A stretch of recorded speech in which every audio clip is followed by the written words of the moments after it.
Alhamdulillah. Alhamdulillahi Rabbil Alameen. Wassalatu wassalamu ala Rasul al-Kareem. Wa ba'd. Alhamdulillah. We return back to the Imam's text, ul-Masir, Fi Ilm it-Tafsir, by Imam ibn Al-Jawzi rahimahullah. He brings us from Surah An-Nahl, the 16th surah, ayat 65 to 72, the first page. Now the Imam rahimahullah, he starts out discussing in his commentary, he says, quote, "And as Allah had said before, that all of those nations had received messengers, and that Allah was strengthening His Prophet by sending him additional signs so that he might be a warner unto all the nations." Allah the Exalted says of this matter, وَاللَّهُ أَنزَلَ مِنَ السَّمَاءِ مَاءً فَأَحْيَا بِهِ الْأَرْضَ بَعْدَ مَوْتِهَا إِنَّ فِي ذَلِكَ لَآيَةً لِقَوْمٍ يَسْمَعُونَ وَإِنَّ لَكُمْ فِي الْأَنْعَامِ لَعِبْرَةً نُسْقِيكُم مِّمَّا فِي بُطُونِهِ مِن بَيْنِ فَرْثٍ ودم لبنا خالصا سائغا للشاربين ومن ثمرات النخيل والأعناب تتخذون منه سكرا ورزقا حسنا إن في ذلك لآية لقوم يعقلون وأوحى ربك إلى النحل أن اتخذي من الجبال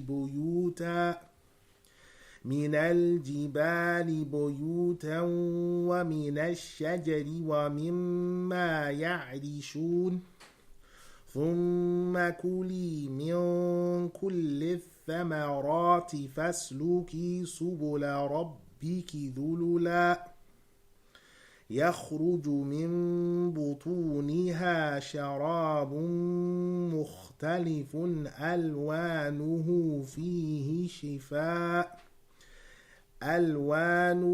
فيه شفاء للناس إن في ذلك لآية لقوم يتفكرون والله خلقكم ثم يتوفاكم ومنكم من يرد إلى أرذل العمر لكي لا يعلم بعد علم شيئا إن الله عليم قدير والله فضل بعضكم على بعض في الرزق فما الذين فضلوا براد رزقهم على ما ملكت أيمانهم فهم فيه سواء أفبنعمة الله يجحدون والله جعل لكم من أنفسكم أزواجا وجعل لكم من أزواجكم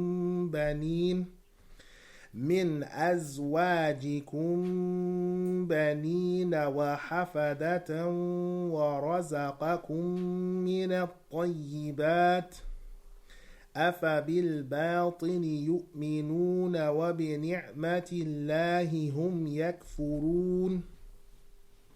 Allah is the one who sent down from the sky water and he enlivens with it the earth after it had previously been dead and fallow and barren. Indeed, in that is a sign for the people who hear. And you have in the cattle an admonition. We feed you from that which is in their bellies, from between the offal and the blood, milk, pure for those who are drinking it, and refreshing. And from the herbage and produce of the earth is coming from the date palms, the grapes.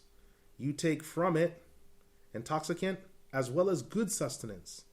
Indeed, in that is a sign for the people who use their intellect.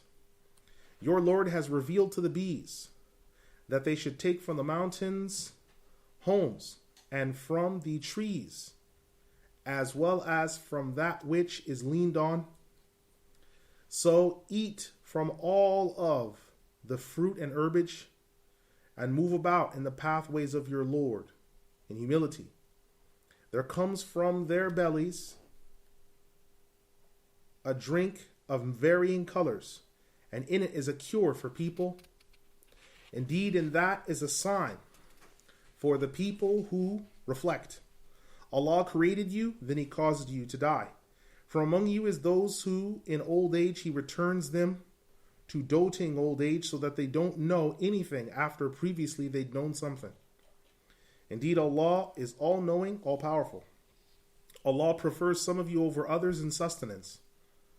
And what are those who have been preferred? That they shall have their sustenance returned, that they should give to those who their right hands possess, and that they be treated equal in the sustenance. Is it then that such people are denying the favor of Allah? Allah made for you from among yourselves spouses, and He made for you from among your spouses children, grandchildren. He sufficed you from the good things. Is it then that they believe in falsehood, and in the favor of Allah they reject faith? Surah An-Nahl, the 16th surah, ayat 65 to 72. The Exalted One, when He says that Allah sent down water from the sky, meaning rain, and He enlivened the earth with it after it had been dead, barren, and fallow, meaning after it had dried out, after it had lost its luster, and its crops had died. In that is a sign for people who hear. Hearing here means that they reflect. In the cattle are signs and admonition. We feed you. Now, what is recited by Abu Amr ibn Kathir Hamza al-Kasai as nusqikum, with the noon bearing the madmum, just as we see in Surah Al-Mu'minun, the 23rd surah, 21. But Nafi' ibn Amir, Abu Bakr ibn Asim they recite nasqikum. As for Abu Ja'far, he says tasqikum.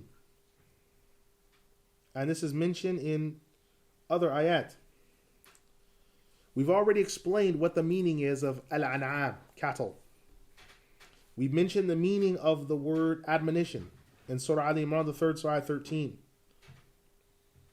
We've also mentioned the difference between saqa and asqa in Surah Al-Hijr, the 15th surah, 22. As far as the statement where Allah says that we've given you drink from that which is in their bellies, the commentators say that this is one thing that's in the plural. Although it's mentioned in the singular, Arabic sometimes uses the singular to convey a large plural. That which is in their bellies is referring necessarily to the milk, because it is saying it is between the offal and the blood.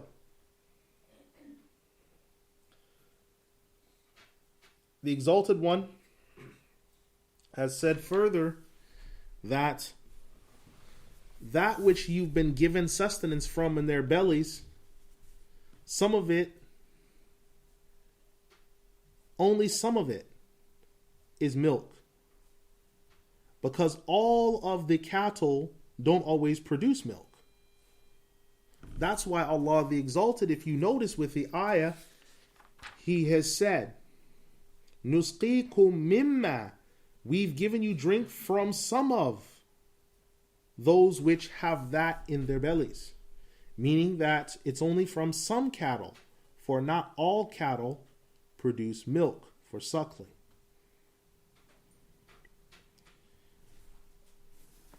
So, milk, Allah has referred to it as it being like a food.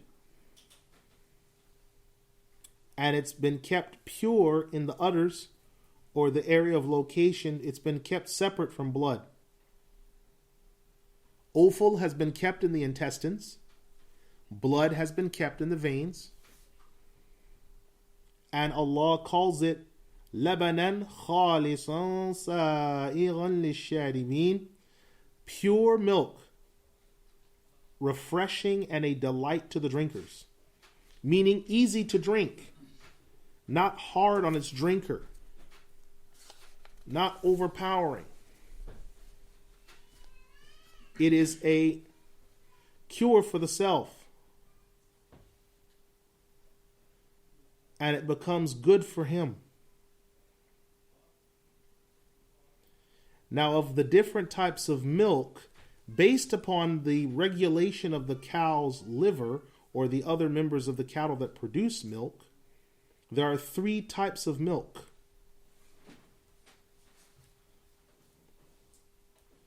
And this is not the place to go into that, but nonetheless, the milk remains in the udder, the offal remains in the intestines, and the blood stays in its veins without them intermingling. Allah also mentions that the fruit of the date palm and the grapes. So here Allah is saying that you have in the date palm and the grapes, Allah has given you something from it. And some people take it as a sakara to use for intoxicants. Al-Akhfash has said that this has been mentioned, that people take it as an intoxicant. Now, sakara in Arabic can mean a number of things. There are 3 things that the word sakar in Arabic can mean. One is the dominant meaning, which is al-khamr, intoxicants. This is the understanding of the people such as Ibn Mas'ud, Ibn Umar,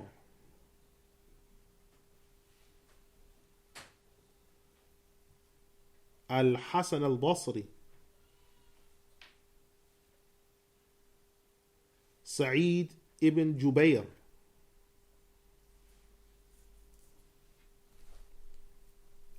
Mujahid, Ibrahim ibn Abi Layla,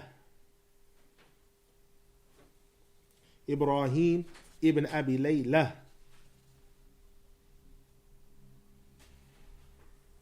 and Az-Zajjaj and Ibn Qutaybah. Amr ibn Sufyan narrated from Ibn Abbas, who said, Sakar is whatever its fruit has been made impermissible for you that comes in the form of a juice.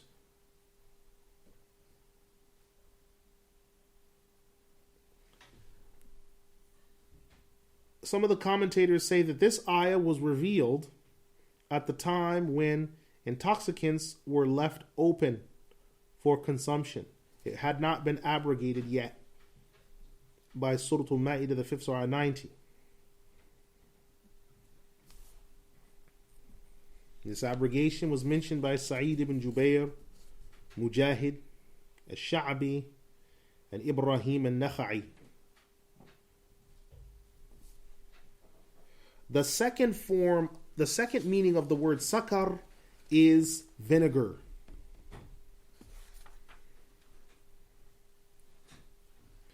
Because sakar is originally coming from the Ethiopian language, which is the word vinegar. So when Allah is saying, and so from the herbage of the date palm and the grape, you took from it vinegar and a good sustenance.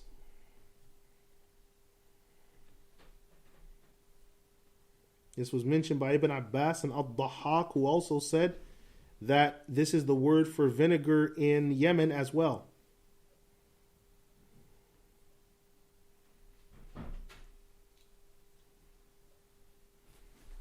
The third statement is that the meaning of sakar is food, because you take food from these trees. So Abu Ubaidah said these two statements show that it is an ayah that is decisive, but as far as the good sustenance Allah mentions, it's what's been permitted from these trees, meaning the dates, the grapes, the raisins. What's been permitted from these two trees are dates, raisins, grapes, and vinegar.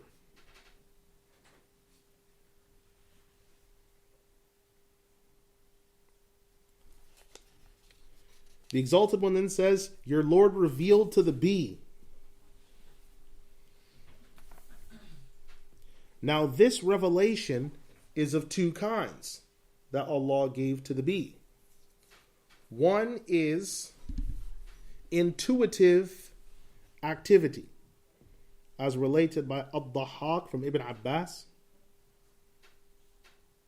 Mujahid, Ad-Dahhak, and Muqatil.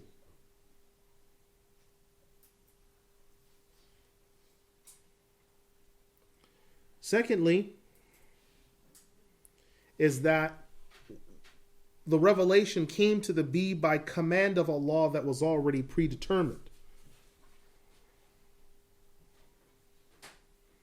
This was mentioned by Ibn Abbas as well as Mujahid. So Allah sent this information directly in unto the bees. Now the word here used in Arabic for bees is Nahl, which is the plural of the word Nahla.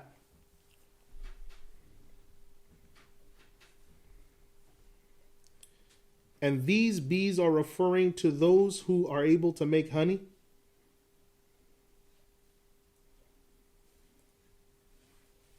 During the time of harvest.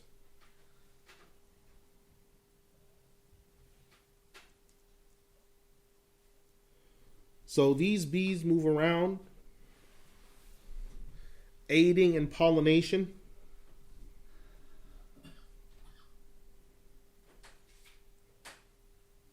keeping homes in mountain passes,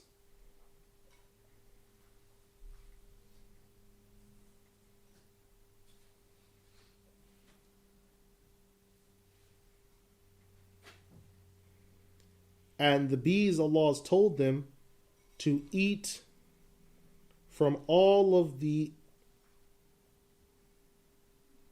fruit or nectar of the crops. Now, all here, when Allah says min kulli thamarat, min all the crops, it's not general. Just as when Allah says tudammiru kulla shay, He destroyed everything. Surah Ahqaf, the 46th Surah, ayat 25.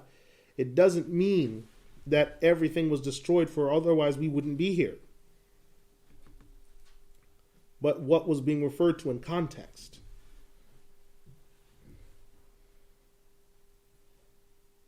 Az-Zujaj said that, so the bees are taking from, because the word min is used, and in this case, min kulli thamarat, from all the nectar of the crops or herbage or fruits. Min kulli is understood as from any of, meaning any that they have around them. And so these bees, which are feminine, take from this and pass it by.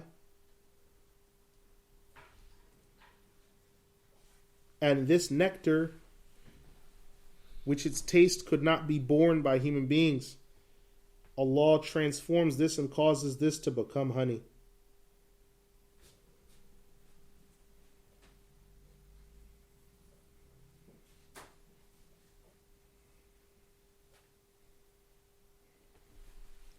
So this honey is taken for use by the children of Adam.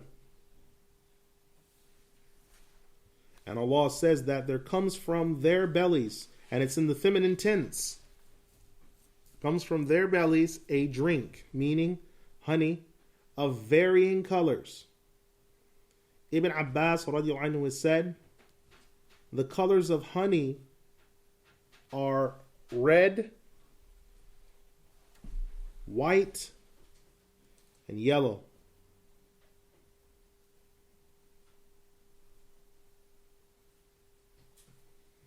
Az-Zajjaj has said that the expression that it's coming from its belly, meaning that it's coming from its undercarriage, except that it's coming from its mouth or that area. It's only referring to butuniha, belly, in the sense of its undercarriage.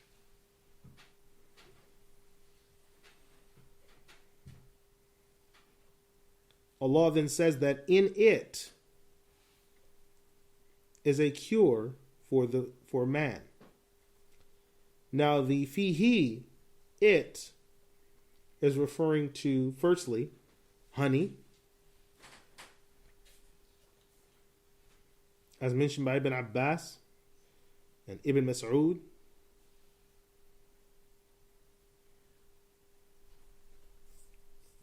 But the scholars have differed. Is the cure that Allah mentioned that which is in it, and is the cure specified to cure illness? Or is it a cure in the general sense all around?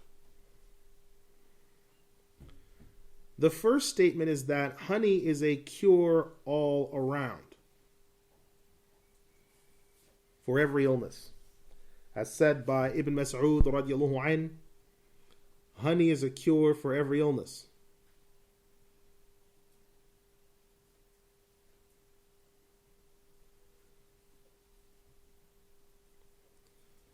Qatada has said, yes, and honey is a cure for man from every illness.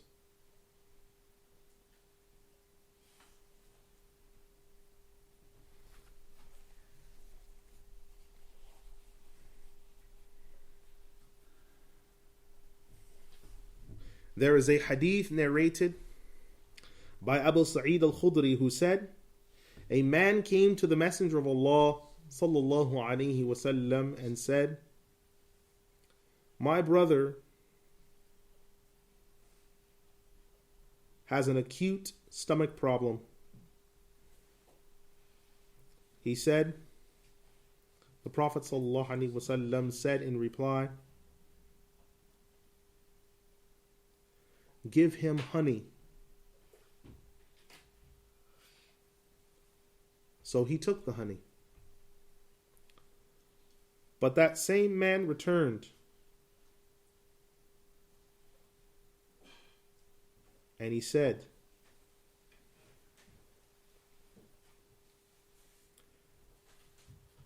my brother's stomach is still troubling him. The Prophet ﷺ said again, see that he takes honey.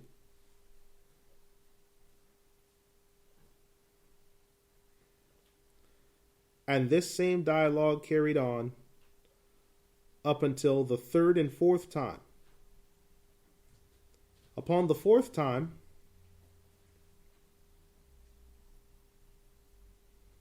the Messenger of Allah sallallahu alaihi wasallam said, No, give him honey. Allah has spoken the truth, and the belly of your brother lies. This is collected by Imam Bukhari and Imam Muslim.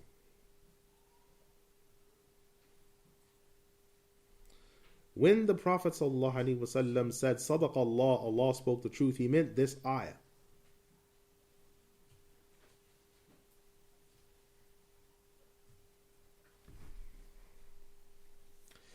Also, when Allah says, in it is a cure for man, the second understanding of it here is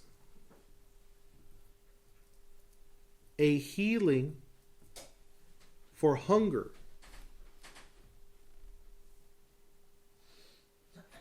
That the authentic position is that when people are hungry and they take honey, it takes away that hunger. But Al-Ambari said that most times honey is used for treating illnesses. And honey is a type of medicine.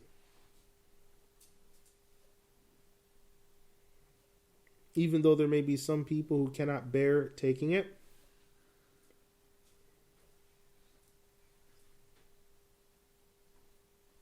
The vast majority of times, honey is a fitting medicine according to the vast majority.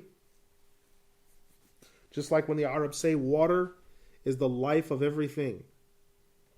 It might not be the life of everything, but most things, so one can generalize.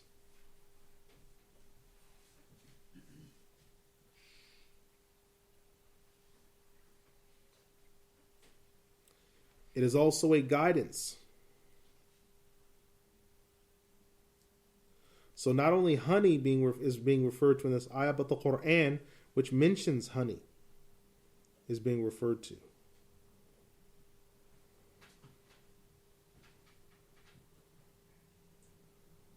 And this is important. Close quote. Just something very important that is significant. If you notice these ayat 66, 67, 68, and 69, when they're talking about the undercarriage of these animals, both milk and honey are live products that are coming from living animals. This is why it's mentioned as the milk that's coming from these cattle as labanan khalisan, pure milk. Sa'igan, which means sa'ir in Arabic means it's capable of filling you up. But sa'ir means that it nourishes. So now, mafhum al-mukhalifa means if it's not pure milk, it's not pure and it's not capable of nourishing. In which case, that milk is dead.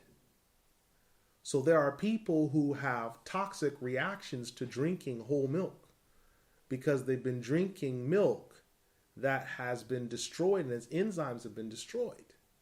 There are people who can't have real honey because they've been so used to having honey mixed with maple syrup that's sold in the stores and they buy it, they physically have an allergic reaction to actual live cultures.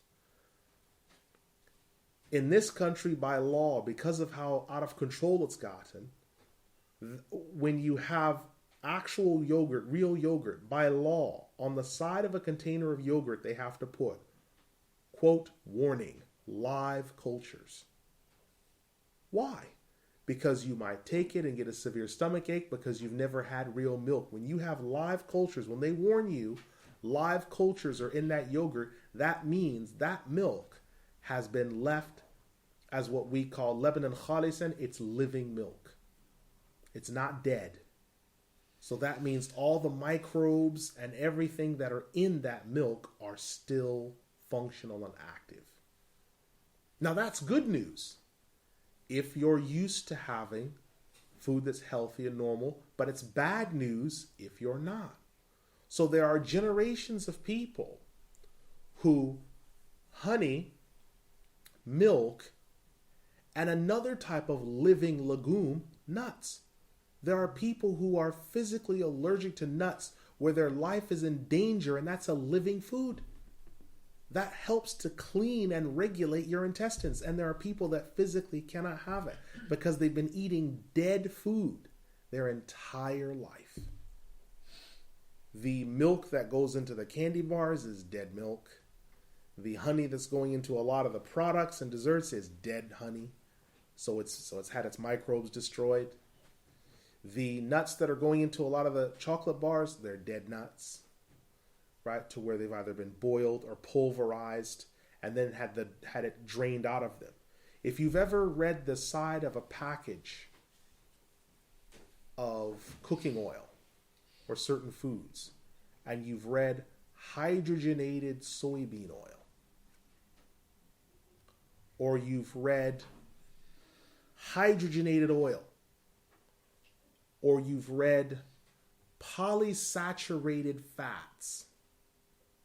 Now, it's not the case that all of them are, but some hydrogenated oils and some polysaturated fats and some angiogenic oils are the original oils drained off from nuts and put to the side.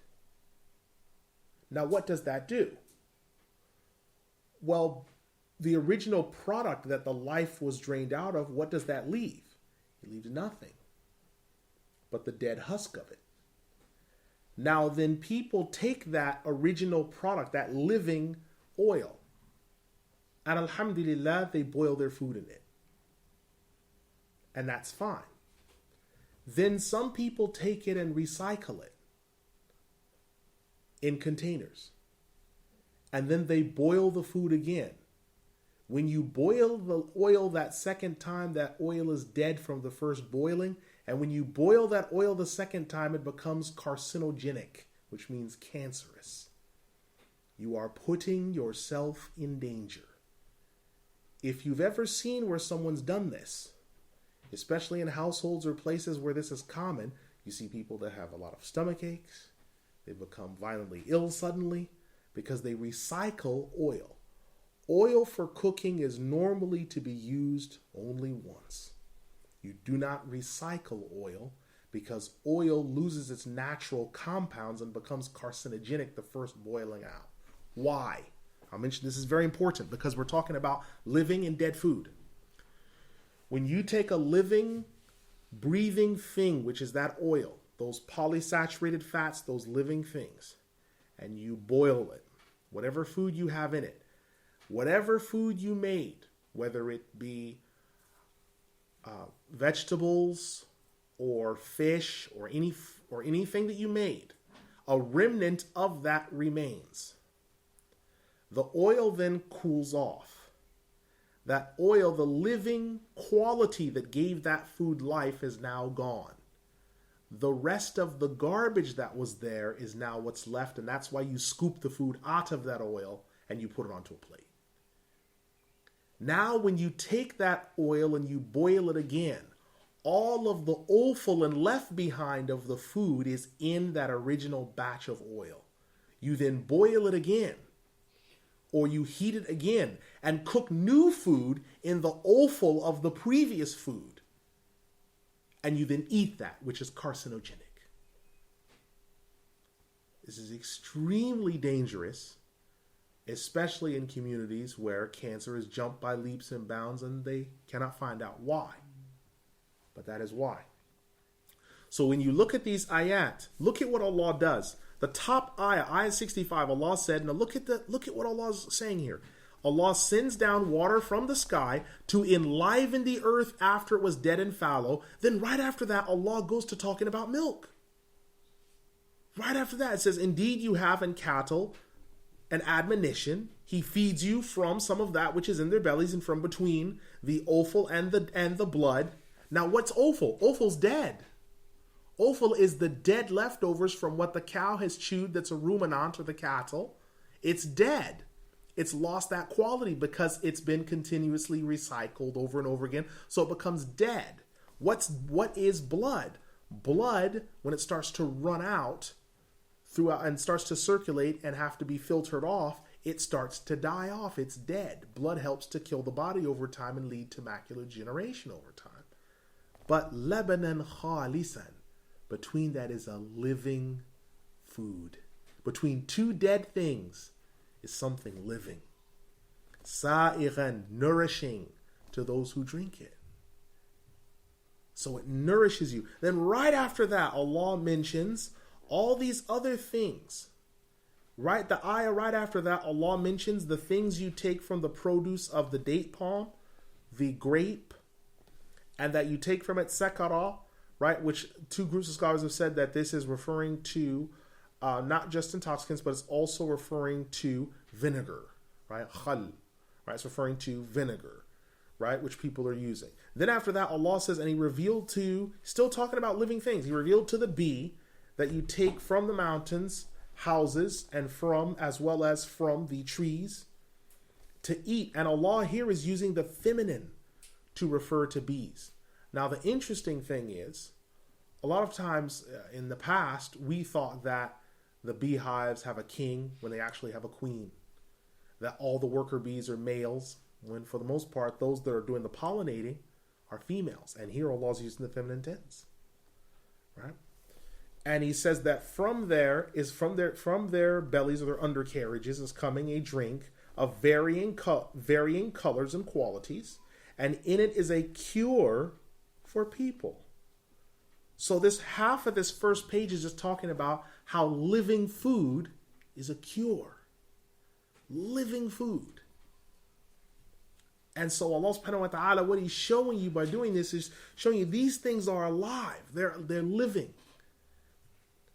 So what we have to keep in mind, maybe as an admonition to us, is to try to make sure that we can have the best living food possible, right? The best water we can have, the best vegetables, the best fruit, the best meat, so that we have living food, because living food feeds living tissue, right? What is cancer but just replicating cells that have been replicating out of control, then they die, then they replicate, then they die. That's what it is, that dead tissue. Why? Because your body's being fed death. When you feed your body dead food that has no life in it, you get dead tissue. So we have to keep in mind what Allah is telling us. What do all these things have in common? They're all living. And they're all living things are all coming out of dead things, because the bee's doing what? He's taking on that nectar, and then you're getting out of that honey. So he's taking out of something that's dead and giving you something living. And that's from Allah subhanahu wa ta'ala's blessings.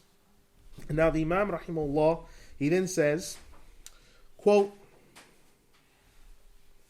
and Allah created you, meaning He brought you into existence when you did not exist. And then He yatawaffakum, caused you to die, meaning your appointed time, He, Allah, made you die. And that He returned some of you to a state in which you knew nothing and you were doting in old age, where previously you'd known a lot. The question is when exactly does this happen? Senility or geriatric old age. What age is Allah speaking about this in? Well, there are 3 times where this could be referred to. The first is when someone reaches 75 years of age, as is the understanding of Ali ibn Abi Talib radiyallahu anhu.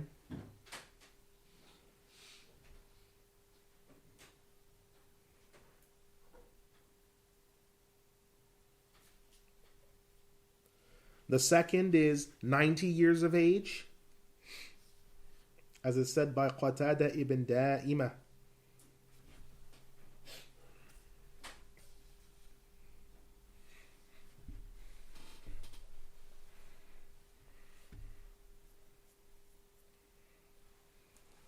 The third position is 80 years, as said by Qatrab.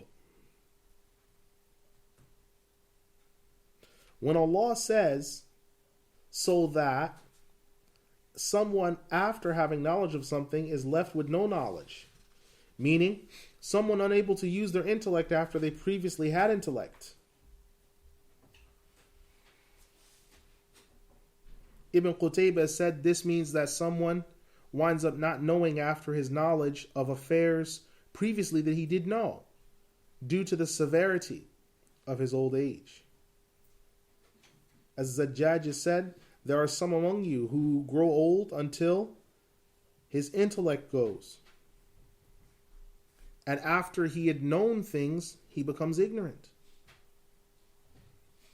And Allah shows you this because it's from His might and His power. He brings things to die and He brings things to live.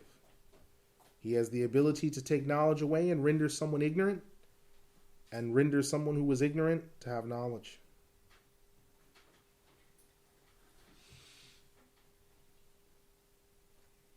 Ibn Abbas radiallahu anhu said,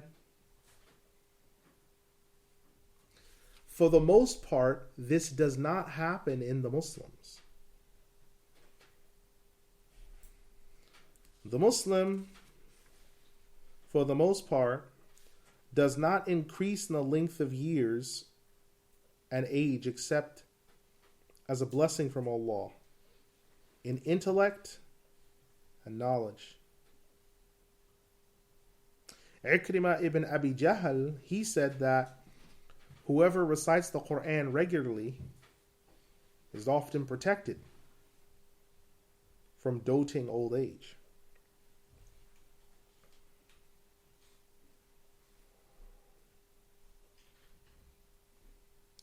Allah then says that He preferred some of you over others, meaning that some have been, like the masters over slaves or leaders over their subjects, have been made in charge.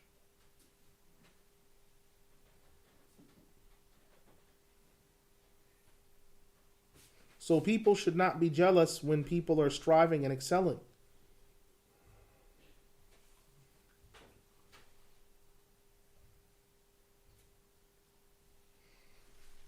Because the freed slave should not be harsh towards the fact of what others have that were freed before him.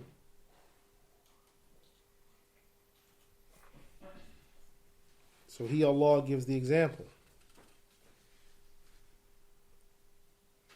The idol worshippers have nothing, because even the idols that they make, the materials that they made them out of, are all property to Him.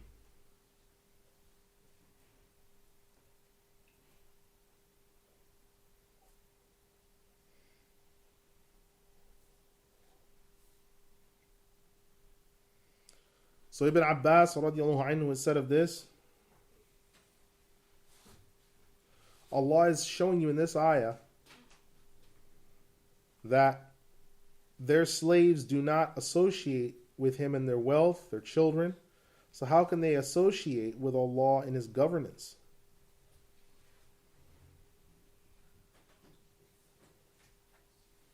How can the Christians of Najran say that Isa is the son of Allah, when Allah says that He owns all things and all things are His property? This would mean that Nabiyuna Isa alayhi salam was also property.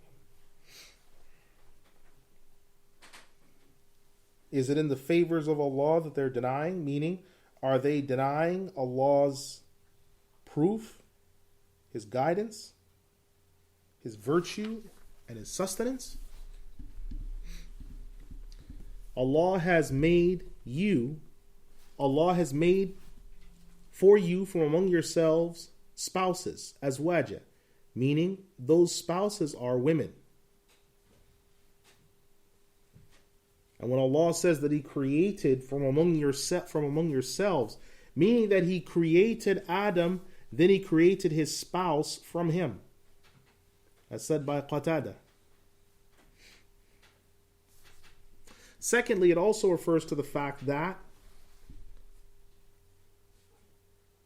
the spouses should be women from the same genus, meaning that they are human women.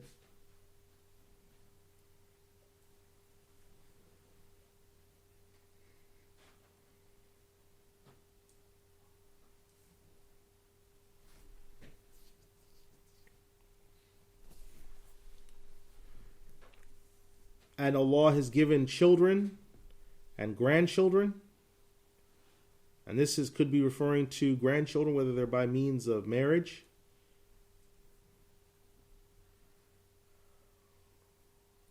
Two sisters of the man over his daughters, as said by Ibn Mas'ud and Ibn Abbas and Mujahid, as well as Sa'id ibn Jubayr and Ibrahim al-Nakha'i. Or there could be others coming from a marriage on the other side of the family.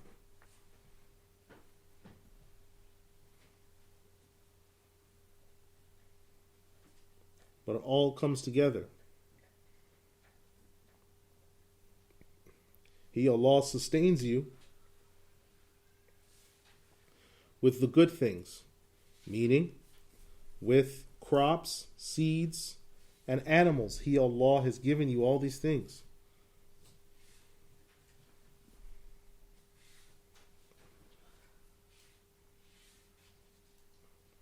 And so what falsehood will they be believing in and rejecting the signs of Allah? So what idols will they be believing in? What partners will they believe in? What false gods will they associate with Allah and attribute them to Him? What demons will they follow that give them false advice about cattle?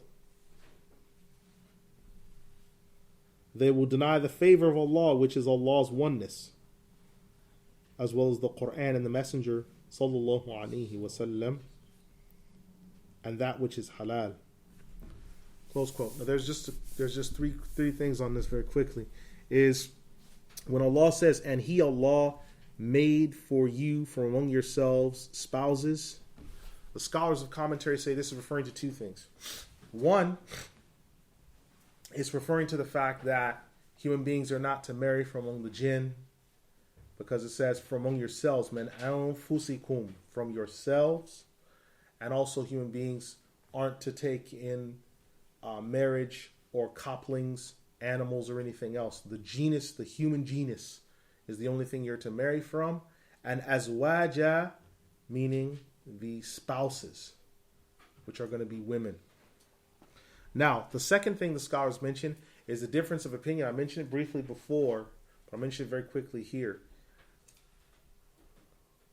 The creation of Nabiyuna Adam alayhi salam and Hawa alayhi salam has not been mentioned in detail by Allah in the book and the Sunnah. So the scholars, they differ over some of the details. Some scholars say that Nabiyuna Adam alayhi salam and Hawa alayhi salam were created, and Allah subhanahu wa ta'ala took a half from him, and that was Hawa alayhi salam. So they were created simultaneously and then split. And so this is the ayah that they used to say, Wallahu ja'ala lakum min anfusikum azwaja. So they were created simultaneously and then split. So at the time when the angels bowed down to Nabiyuna Adam alayhi salam, Hawa alayhi salam is there as well. Right, so but it was something that was understood. Why? Because look at the argument that these scholars use. My job isn't to advocate any argument in particular, just to give the proof. This group of scholars say, if you go back to Surah Al-Baqarah, after this incident with Shaitan refusing to bow down along with the angels, Allah tells Nabiyuna Adam and his wife, which means she was already there. Live in the Jannah with your wife, take of all the that means she was already created and already there. Now the second group of scholars will more or less agree with the biblical account that's used, that Nabiyuna Adam alayhi salam had a rib taken from him and flesh enclosed around, and this became Hawa alayhi salam. That's the second position, all right, which are going to more or less agree with what we call the biblical account. But the first group is going to say that this ayah shows that, because the account regarding Nabiyuna Adam alayhi salam being made to sleep, or being made to go to sleep or rest and then waking up, and Hawa alayhi salam being present there, means that he was in the paradise by himself, right? But the first group of scholars say that's not possible, because Allah subhanahu wa ta'ala, after the angels bowing down to Adam alayhi salam, Allah says, stay you and your wife in the paradise. Now Allah subhanahu wa ta'ala wouldn't address him and his wife simultaneously, and there's no one next to him. That's not possible. So she had to have been created at the same time as he was in order to be addressed at the same time that the angels were bowing down. Shaitan refused to bow down. He was rejected. Then Allah said, protect yourself and your wife. Take from the produce of the paradise. They had to exist at the same time. It's up to you what position you advocate. But the point that I'm trying to get across is some of the slaves of Allah subhanahu wa ta'ala have made it an issue as if the position regarding the rib or side of the flesh taken is the only position. And it's not. I'm not saying it's no value and there's no proof for it. I'm just saying it's not the only position. That there are two positions on the matter. So to say that if someone doesn't accept that they're not Sunnis or they're not from Ahl Sunnah, that's not technically correct. That's technically not correct. Because Ibn Al-Jawzi himself, you can see from his writing that he's kind of leaning in that direction, that that's his position. Right? And that's the position of a number of other scholars. So if someone says, I believe they're created simultaneously, right? That sound was created simultaneously and separated. Or if someone says, I believe that Nabi Adam alayhi salam was created first and the rib was taken, the flesh was put on, that's up to you. Now the argument that the second group is going to say is they quote a hadith in Bukhari where the Prophet ﷺ said that be kind and gentle to the woman, for she was created from a rib, a curved rib. If you attempt to bend that rib or to change it, you will break it. Scholars of commentary say that means talaq, right? If you leave the rib as it is curved and you enjoy its curve and its smoothness, then it stays as it is. So the second group of scholars say this is evidence that the story regarding Hawa alayhi salam being taken from the rib of Nabi Adam alayhi salam is there. The first group, I'll mention in fairness to them, the first group say, but you can't use a metaphor to prove a point that you're discussing in real life. You can't use a metaphor of like and as to prove a point, because this story is a metaphor. That incident the Prophet ﷺ is giving is a metaphor. So you can't use a metaphor to derive a hukam on theology. You take metaphors and aphorisms to derive real life lessons for stories and moral examples to give to enjoin someone to improve or to take a particular point in mind. But you can't use a parable to build theology. So the second group say it's not a parable because the word like and as are not being used in the hadith. So you cannot say that it's definitely a parable. And the argument continues. And they both have dynamite proofs. I leave it to you. They both have dynamite proofs. Now, Imam Ibn Al-Jawzi rahimahullah, he then comes back and he says, quote, and the Exalted One, he has said, وَيَعْبُدُونَ مِن دُونِ اللَّهِ مَا لَا يَمْلِكُ لَهُمْ رِزْقًا مِنَ السَّمَاوَاتِ وَالْأَرْضِ شَيْئًا وَلَا يَسْتَطِيعُونَ فَلَا تَضْرِبُوا لِلَّهِ الْأَمْثَالَ إِنَّ اللَّهَ يَعْلَمُ وَأَنْتُمْ لَا تَعْلَمُونَ ضرب الله مثلا عبدا مملوكا لا يقدر على شيء ومن رزقناه منا رزقا حسنا فهو ينفق منه سرا وجهرا هل يستوون الحمد لله بل أكثرهم لا يعلمون وضرب الله مثلا رجلين أحدهما أبكم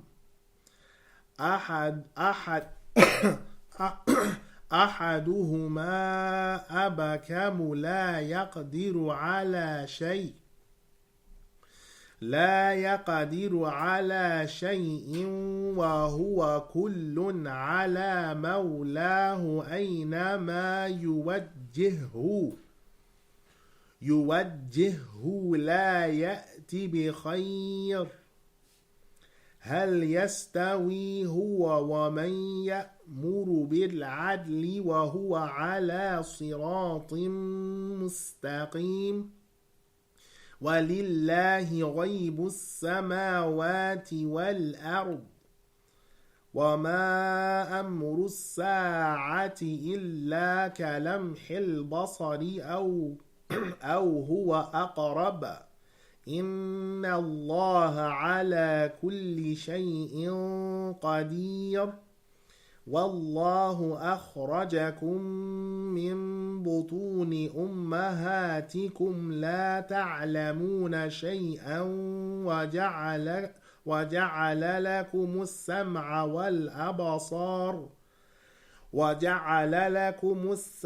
وَالْأَبْصَارَ وَالْأَفْئِدَةَ لَعَلَّكُمْ تَشْكُرُونَ أَلَمْ يَرَوْا إِلَى الطَّيْرِ مُسَخَّرَاتٍ فِي جَوِّ السَّمَاءِ مَا يُمْسِكُهُنَّ إِلَّا اللَّهُ إِنَّ فِي ذَلِكَ لَآيَاتٍ لِقَوْمٍ يُؤْمِنُونَ. And they worship from besides Allah what has no dominion for them in terms of sustenance, from the skies and the earth, anything, and they have no ability to bring themselves together. Do you seek similes for Allah to make? Indeed, Allah knows and you do not know. Allah gives the likeness of a slave that is indentured. He's not able to do anything. And whoever we sustain from us with good sustenance, then he spends freely of it in secret and in the open. Are those two equal? Praise be to Allah, but most of them do not know. Allah gives the example of two men. One of them is dumb, unable to do anything, and immobilized. And he over his owner, wherever he turns him he goes, and can't come with any good. Are they equal, him and whoever commands with goodness and justice, and he's on the straight path? Allah possesses the unseen of the skies and the earth, and the matter of the hour shall be revealed as the twinkling of an eye, or even closer and nearer and quicker than that. Indeed, Allah has power over everything. Allah has brought you out of the wombs of your mothers when you knew nothing, and He gave you hearing, sight, feelings, so that you might reflect and be thankful. Have they not looked at the birds, how they course their way in the middle of the sky, and no one holds them up except Allah? Indeed, in that are signs for people who believe. Surah An-Nahl, the 16th surah, ayat 73 to 79.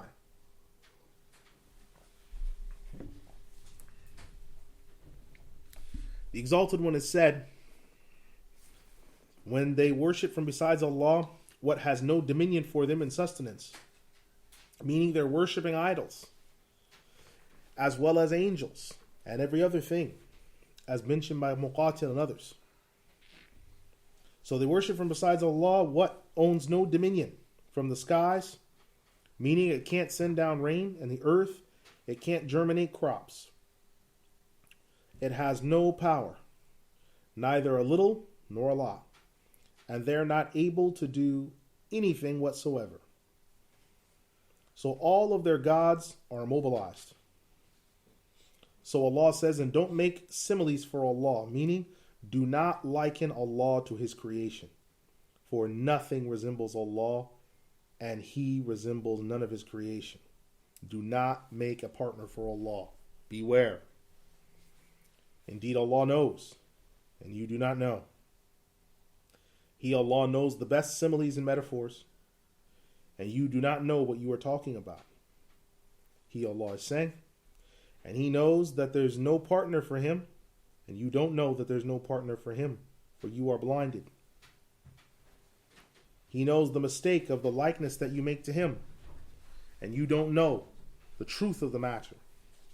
He knows what is and what shall be, and you do not know the grandeur of His might. You associate partners with Him, and you attribute them to Him, but you can do nothing. He, Allah, gives the example.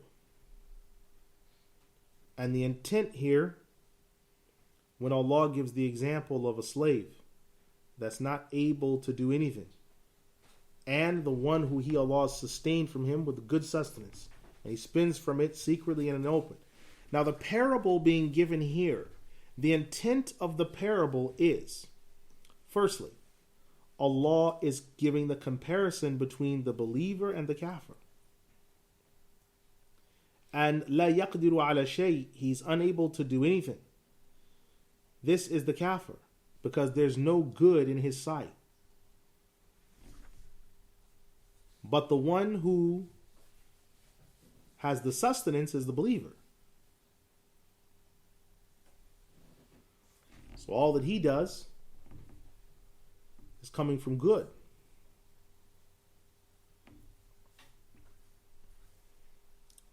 Allah is also giving the example of the idols, because the idols have no power, just like the people that serve them. And he, Allah, spends what he wills, just like how he gives the believer the ability to spend.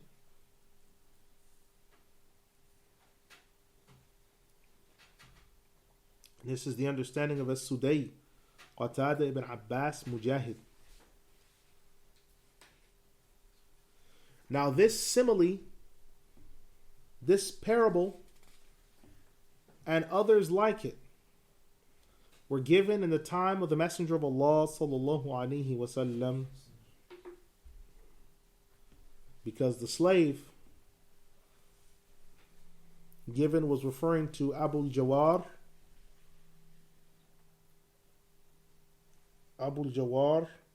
and the spender of the sustenance was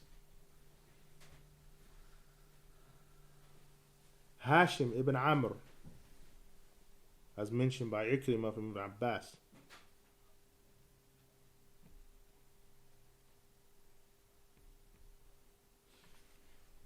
It has also been mentioned that the slave unable to do anything is Abu Jahl, and that the blessed spender is Abu Bakr. Now when Allah is saying, are they equal? He is saying this as a way of refutation. Of course they are not equal. They're different species, although they're from the same genus. So when you have something that's from a different species but within the same genus, this is why right after Allah says, praise be to Allah, because he deserves all praise and all favor of his praise. But most of the idol worshippers don't know that praise belongs to Allah. Close quote. Now what this is referring to, so when Allah is saying that the unbeliever and the believer are the same genus but a different species, what this is talking about, if the Arabic word uses jins, what he's talking about is that they're both human, but they're different species because they belong to different species. The believer is saved and the unbeliever is unsaved. So you have the genus, we can do this even in the animal world. You have the genus of canine or the genus of felinus. Then you have the different species within that.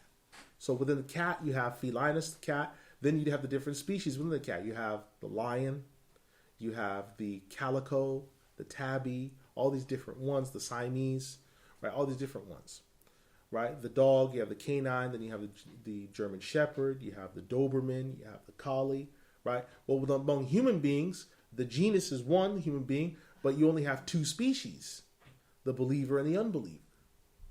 That's the only two species among them.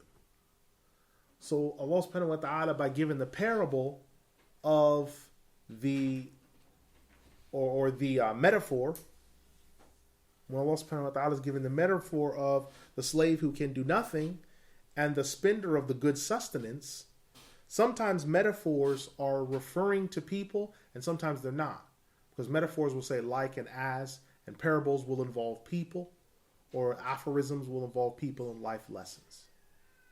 Right? So when he's giving these examples, Allah subhanahu wa ta'ala is giving examples of real people that exist, but although they're referring to Abu Bakr and Abu Jahl or other things, they're also referring to archetypes of people. An archetype of someone is a kind, right? So when you talk about bad-tempered people, you mention them flaring up, flying off of the handle, and all of us can think about either when it's been ourselves or if it's someone else that we know and it brings a smile to our face and we chuckle about it because it's an archetype. Or when we mention someone of good character, we all can smile and think about a time that maybe we showed good character. Or we might smile and think about someone who exemplifies good character. It's an archetype, right? And so Allah subhanahu wa ta'ala is giving parables. Now that we know what the parable means, when you just read the parable, this is why I said sometimes the speech of Allah subhanahu wa ta'ala, when you have parables, Allah is using parables that initially, because it's coming from another language into English, they don't make sense. And that doesn't mean there's anything wrong with the speech of Allah, any more than it doesn't mean there's anything wrong with you. It just means that this is coming from another language into a receptor language. What does this parable mean? Because normally when you think of parables in English, they might directly use like and as. A man is like, a man is as. And that's how we're able to figure out it's a simile or it's a metaphor. But in Arabic, it doesn't always work like that. Sometimes in Arabic, there is no like and as. But you're able to figure out from the context, oh, this is a metaphor. This is a parable. All right. The Imam rahimahullah, he then says, quote, and Allah gives the example of two men. One of them is mute and deafened and unable to do anything, meaning he can't speak because he doesn't understand and he can't make himself understood. And heavy is he on his master because he is difficult. So we can see here that Allah again is giving the example of the believer and the unbeliever. The unbeliever is deaf and dumb and blind. But the one that orders with righteousness is the believer. This is mentioned by Ibn Abbas radiallahu anhu. This ayah was sent down regarding Uthman ibn Affan, who ordered with goodness.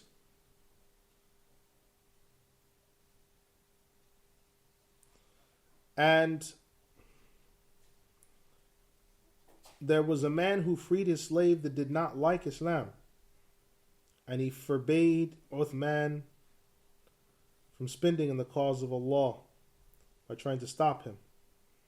But it was of no avail. But the man that tried to stop him was deaf, dumb, and blind,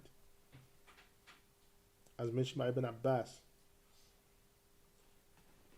And Allah the Exalted, by mentioning the one who brings about goodness, is also mentioning himself and the idol, because the one who serves the idol is just as deaf and dumb and blind. But he, Allah, commands with righteousness and commands those who believe in him to also command in righteousness, as mentioned by Mujahid, Qatada ibn Sa'ib and Muqatil.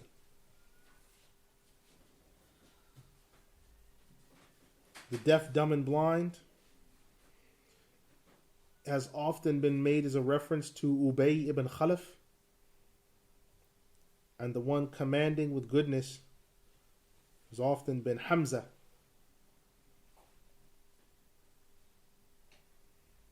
Uthman ibn Affan, as well as Uthman ibn Mad'un. So heavy indeed is the truth upon those that reject.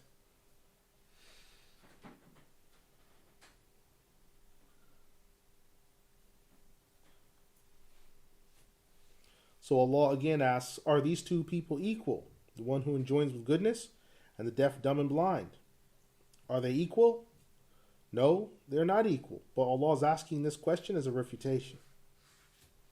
Allah says again, He has the unseen of the skies and the earth.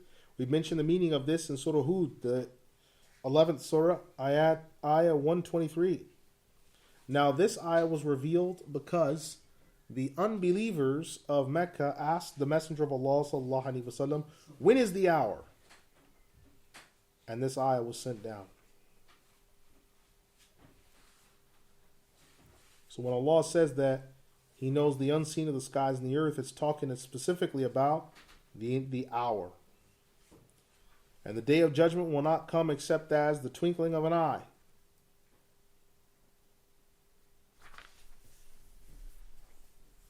Or quicker. So this is the swiftness of the resurrection. The creation coming forward will be like the twinkling of an eye. Because Allah the Exalted, He can say, be and it is. Surah Al-Baqarah, the second surah, 117. Or nearer than that, meaning quicker. So, as the judge said, the intent here is not that the hour is coming quicker than the twinkling of an eye in a literal sense that we can attach to spatial time, but rather the speed of the power that Allah shall bring it about with shall be something that overwhelms.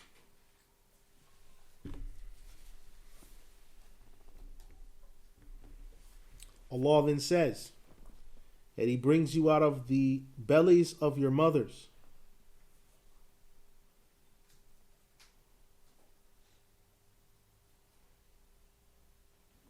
And He made for you hearing. Now, it's in the singular, but it's referring to everyone's hearing that's ever going to have it. And feelings and sight.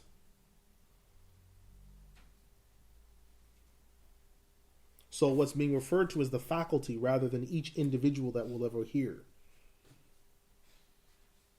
So He, Allah, has given His benefit and brought out those ignorant people and shown the truth. He created because hearing, seeing, and feelings are tools that Allah has given mankind to access knowledge because they are the means wherewith they access knowledge. Allah then says, have they not looked at the birds that move around in the middle of the sky? Meaning far high above the earth. No one holds them up except Allah. So when they flap their wings and move about, no one preserves them from falling except Allah.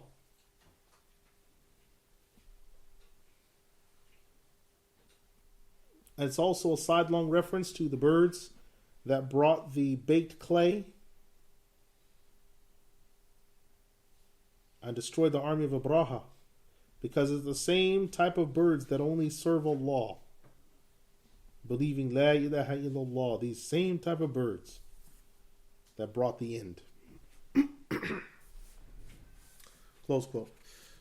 أقول قولي هذا أستغفر الله لي ولكم أستغفر الله إن الله غفور رحيم يا أرحم الراحمين.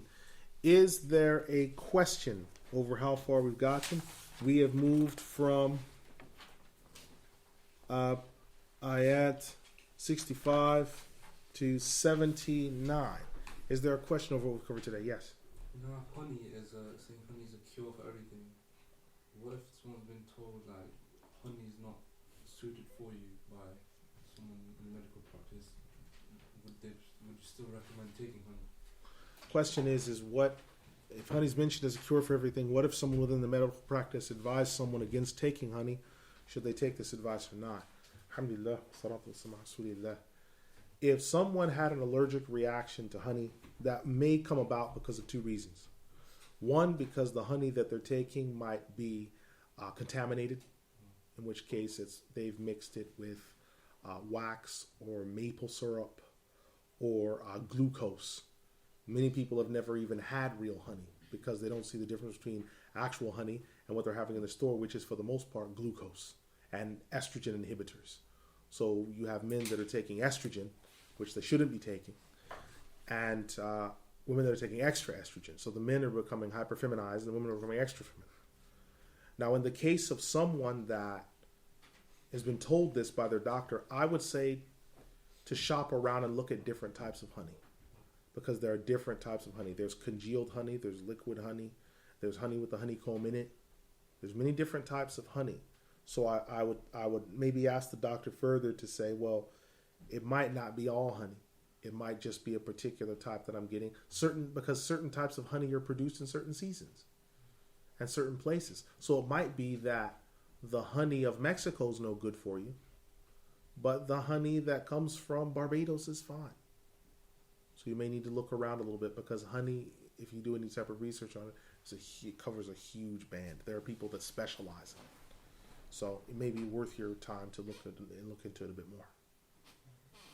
Further questions? Yes. You mentioned, or Imam mentioned, there was 3 types of milk, but he didn't go into it. What are those 3 types of milk? Okay. The Imam mentioned 3 types of milk. Didn't go into it. What are these 3 types of milk? Alhamdulillah. Salatu wa salam. Okay. The first type of milk is Leban. First type of milk is Leban. Leban is what is coming out of the udder of the animal. That is as pure as it can get. The next type of milk is called Halib. Halib. Halib is often, if you've ever seen milk, when an animal has been milked, there's that froth that's on the top of the milk, that foam. That's what becomes Halib. That goes into containers where you get your icings, your whip toppings, things like this. When they put the whip on top of the cakes, that's your Halib. And often that goes into bottles, that becomes bottled milk that gets delivered to people's houses. That's your Halib. Is that like a cream? That's right. That's the Halib. Right. Leban, what they've done here is they've, in the United Kingdom, they've labeled Leban as raw milk. So you have to go through all different types of hoop jumping exercises to get the raw milk. But they give you Halib. Right. The third type of milk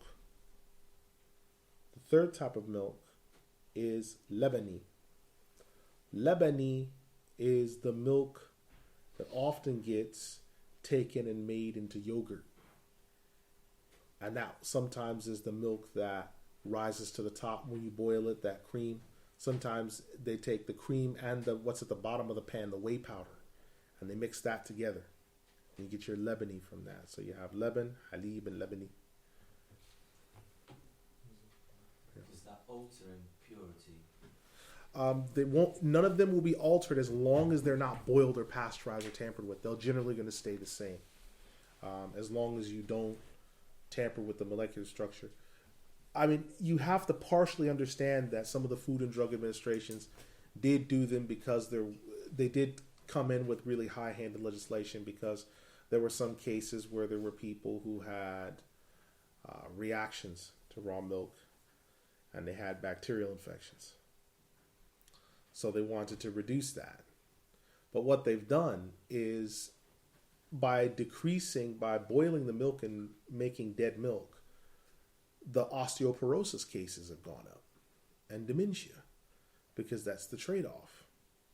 They say, well, you should drink milk, there's calcium in it. But what good does it do if the microbes that would make calcium living, that gives the lactic acid that will give your body life, if that's dead, you're just drinking white water. So when you drink real milk or goat's milk, it will taste a little bit strong and bitter at first, because if you spent your whole life drinking and eating dead food, that's going to get after you. That's why I would say, as a side note, if it's too difficult to eat fresh vegetables because of the taste or lack thereof, people have different complaints. Maybe you could get a juicer and you take those vegetables and you put them in the juicer, and to give them a sweet taste, maybe throw in an apple, maybe throw in some bananas. So you're still getting live, living food, because maybe the taste of taking it in and eating it solid might be too much. But if you drink it as a liquid, it tricks you into thinking that it's just a quick snack. But it's very important. I can't stress enough. It's good for your gums. It's good for your body. It's good for your digestion. Live food. Because dead food, death can only produce what? Dead tissue. Dead tissue. And that's why you find a lot of people, you've read cases where, you've read online, I'm sure, read in the newspaper, where a guy had cancer, changed his diet dramatically, it went away, right? Now that's not hocus pocus. There's a wisdom in that. The man completely transformed his diet. That transformed his life. All right. Further questions? No? So, inshallah, we will stop here. Next week, inshallah, we will reconvene and start from that point. We're getting far along in our surah. سبحانك اللهم وبحمدك واشهد ان لا اله الا انت استغفرك واتوب اليك انه غفور رحيم يا ارحم الراحمين والسلام عليكم.